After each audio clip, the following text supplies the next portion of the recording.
দাদু ভাই, আপনি কোথাও যাবেন না। আমি আপনাকে সাহায্য করব। আমি আপনাকে কিছু খেতে দেব। আমি এই প্রাসাদের ছোট্ট কন্যা পদ্মা। আপনি চিন্তা করবেন না, আমি আপনাকে সাহায্য করব। চলুন, আসুন আমার সাথে। আর আপনি কোনো দোষ করেননি। আপনি এখানে দাঁড়া হয়েছেন, তার জন্য না রাজপ্রাসাদের মানহানি হয়েছে, না রাজপরিবারের।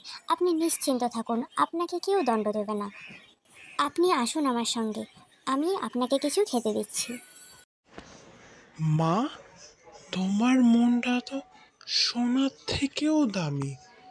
তুমি নিশ্চিন্ত থাকো, তোমার ভালো কাজের ফল তুমি একদিন ঠিক পাবে।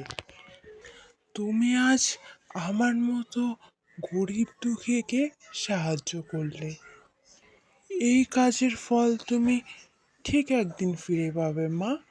আশীর্বাদ করি।